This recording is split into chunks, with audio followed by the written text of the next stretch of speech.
Your monthly subscription box from postflybox.com includes all the materials needed to tie a dozen flies, along with some extra goodies.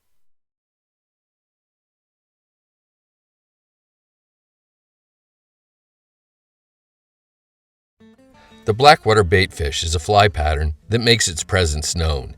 It's big, it's bright, and it includes a number of realistic features that predatory saltwater fish find hard to resist. The fly starts with a heavy-duty size 4 hook. Secure the hook firmly in the jaws of your tying vise, then load a bobbin with a spool of white unithread. Get the thread started on the hook shank behind the eye, and after taking a few wraps rearward, snip off the excess tag. Solder wire is used to add just a bit of weight to the fly to help it sink faster.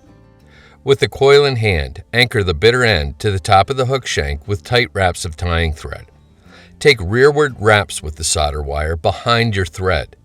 After 8 to 10 wraps, secure the wire to the top of the hook shank with thread wraps, then break the excess off close.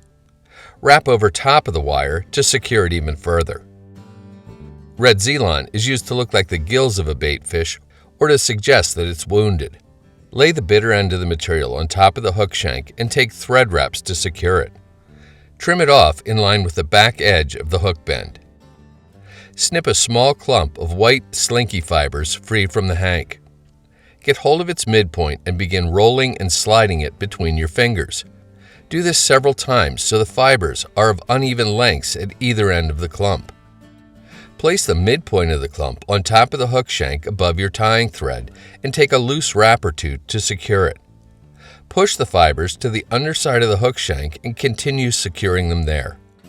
Fold the forward-pointing fibers back and take thread wraps over top of them to hold them back. They should look something like this. Repeat the same procedure with a small clump of orange slinky fibers. This time, however, secure it to the top of the hook shank before folding it rearward and taking thread wraps to hold it back. Snip another small clump of white slinky fibers free and prep them in the same manner. Once again, push them to the underside of the hook shank and tie them in as before, but this time in front of the previous clump. Do the same with orange fibers on top of the hook shank. Both the front orange and white fibers should be propped up enough to fan out top and bottom. Pull out and snip off a small amount of hollow silver angel hair. Find the midpoint of the strands and anchor them to the near side of the hook, then pull the forward-pointing portion back and anchor it to the far side. Trim down any fibers that are overly long. Pick up just the smallest amount of superglue and apply it to the thread wraps behind the hook eye where it will sink in.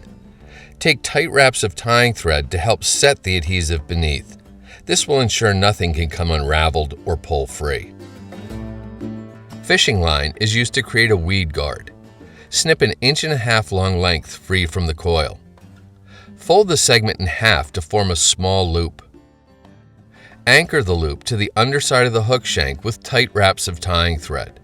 The line should carry back on either side of the fly past the hook point. Make sure it's really well secured. Apply another thin coat of superglue to the head of the fly and cover it with thread wraps as before. With the fishing line really locked into place, reach for your whip finish tool and use it to do a 5 or 6 turn whip finish behind the eye, then seat the knot well and snip your tying thread free. Trim the 2 strands of fishing line off just past the hook point. Gel superglue is used to secure the fly's 3D eyes. A small drop on either side of the fly, immediately behind the thread wraps, works well. Pick up one of the 3D eyes with the tip of a bodkin and place it on top of the adhesive on the near side of the fly.